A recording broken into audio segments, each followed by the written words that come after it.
تو آج ہم ایک بہت ہی عام مسئلے پر بات کر رہے ہیں، ٹال مٹول، یعنی کاموں کو بس آگے ڈالتے رہنا۔ جی، اور یہ صرف سستی نہیں ہوتی اکثر۔ نہیں، بالکل نہیں۔ اکثر تو اس کے پیچھے گہرے نفسیاتی محرکات ہوتے ہیں، کوئی خوف، پریشانی، یا بس وہ کام اچھا نہیں لگ رہا ہوتا۔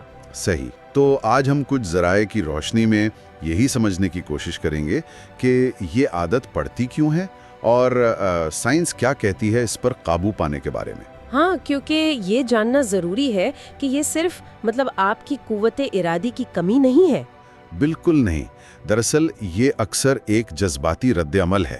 دماغ نا وہ فوری طور پر اچھا محسوس کرنا چاہتا ہے۔ اچھا۔ جی، بھلے اس کے لیے لمبے عرصے کے منصوبوں کو ایک طرف رکھنا پڑے۔ یہاں نا دماغ کے دو حصوں کی ایک طرح سے کشمکش چل رہی ہوتی ہے۔ کون سے دو حصے؟ ایک تو ہے پری فرنٹل کارٹیکس جو سوچ بچار، منصوبہ بندی، منطقی فیصلے کرتا ہے، ٹھیک۔ اور دوسری طرف ہے امیگڈلا، وہ ہمارے جذبات کا مرکز ہے، خطرے کا الارم سسٹم سمجھ لیں۔ اچھا۔ تو جب کوئی کام مشکل لگتا ہے یا بس ناگوار ہوتا ہے تو یہ امیگڈالا فوراً خطرے کا سگنل بھیجتا ہے۔ اور ہم اس برے فیلنگ سے بچنے کے لیے کام ہی چھوڑ دیتے ہیں۔ بالکل، ہم اس ناخوشگوار احساس سے بچنے کے لیے کام ٹال دیتے ہیں، دماغ کی ایک طرح سے خود کو بچانے کی کوشش۔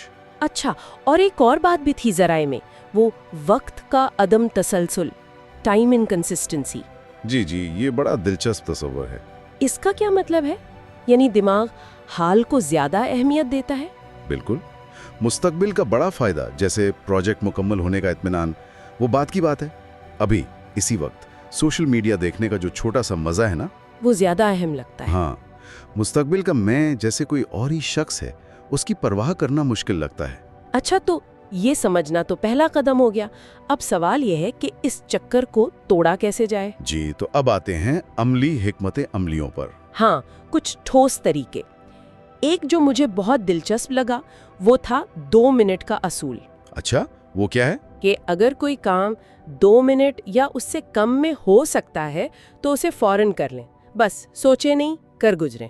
زبردست، یہ تو وہ جو شروع کرنے کی جھجک ہوتی ہے نا، ہاں، اس کو ختم کرنے کے لیے بہترین ہے۔ اکثر پہلا قدم اٹھانا ہی سب سے مشکل ہوتا ہے، بالکل، جیسے ای میل کا جواب دینا یا میز صاف کرنا، چھوٹی چھوٹی چیزیں۔ جی، ایک بار آپ حرکت میں آ جائیں تو پھر رفتار بن جاتی ہے۔ صحیح۔ اسی طرح ایک اور اہم بات ہے، بڑے پہاڑ جیسے کاموں کو نا بہت چھوٹے قابل انتظام حصوں میں توڑنا۔ جیسے یہ نہیں سوچنا کہ پوری کتاب لکھنی ہے، یہ سوچیں آج صرف ایک پیراگراف لکھنا ہے یا شاید صرف ایک جملہ لکھنا ہے۔ اچھا، اس سے وہ گھبراہٹ کم ہوتی ہوگی۔ بالکل، اور ہر چھوٹے قدم پر جو کامیابی کا احساس ملتا ہے نا، وہ آگے بڑھنے کی ترغیب دیتا ہے۔ اور وہ ایک ٹیکنیک ہے پوموڈورو، وہ کیسی ہے؟ 25 منٹ کام، 5 منٹ آرام۔ ہاں، پومودورو ٹیکنیک، یہ بھی بہت مؤثر ہے۔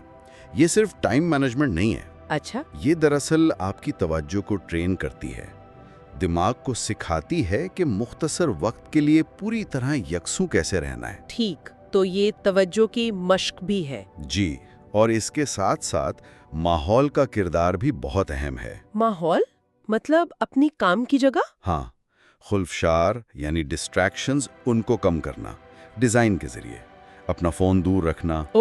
ہاں، فون تو سب سے بڑا مسئلہ ہے۔ بالکل، غیر ضروری ویب سائٹ ٹیبز بند کرنا، میز صاف رکھنا، یہ چھوٹی چیزیں مل کر بہت فرق ڈالتی ہیں۔ صحیح کہا۔ اور ایک اور حکمت عملی کا ذکر تھا، وہ سب سے مشکل کام پہلے، ایٹ دیٹ فراگ۔ جی، ایٹ دیٹ فراگ، یہ بھی کافی کارگر ہے۔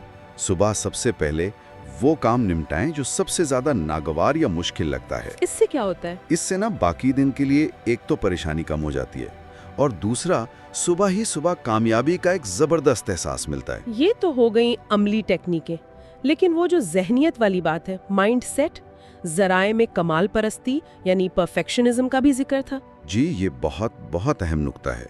کمال پرستی اکثر ٹال مٹول کا ایک خوبصورت بہانہ ہوتی ہے۔ اچھا، کیسے؟ دیکھیں، ہوتا یہ ہے کہ ہم کام کو اتنا بہترین کرنا چاہتے ہیں کہ شروع ہی نہیں کرتے۔ ڈر لگتا ہے کہ کہیں معیار پر پورا نہ اترا تو۔ یہ دراصل ناکامی کا خوف ہے۔ تو کچھ کرنا کامل نہ کرنے سے بہتر ہے؟ Done is better than perfect? بالکل، یہ سمجھنا بہت ضروری ہے۔ اس سوچ سے آزادی ملتی ہے۔ اور ایک اور بات تھی، شناخت پر مبنی عادات، یعنی میں لکھنا چاہتا ہوں کے بجائے میں ایک لکھاری ہوں۔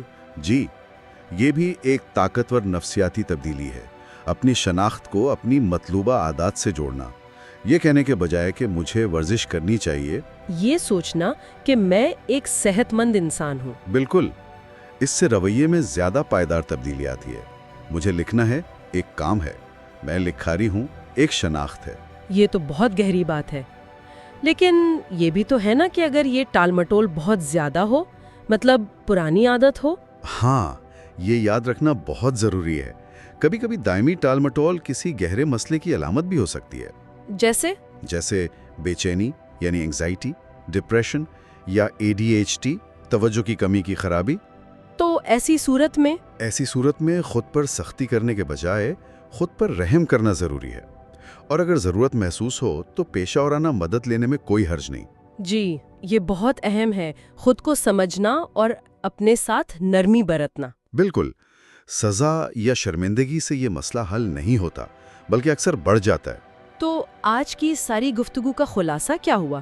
یہی کہ ٹال مٹول ایک پیچیدہ مسئلہ ہے جس کی جڑیں ہمارے جذبات اور دماغ کی بناوٹ میں ہیں۔ جی، اور اس پر قابو پانے کے لیے عملی ٹیکنیکیں ہیں، جیسے چھوٹے قدم اٹھانا، وقت کو منظم کرنا، ماحول بہتر بنانا۔ لیکن ساتھ ہی ذہنیت میں تبدیلی، خود کو سمجھنا اور خود پر رحم کرنا بھی اتنا ہی اہم ہے۔ اور سب سے اہم بات شاید یہ ہے کہ عمل کرنے کے لیے موٹیویشن یا تحریک کا انتظار نہ کریں، بلکہ عمل شروع کرنے سے تحریک پیدا ہوتی ہے۔ چھوٹا شروع کریں، نامکمل شروع کریں، لیکن شروع ضرور کریں۔ واہ، بہت خوب۔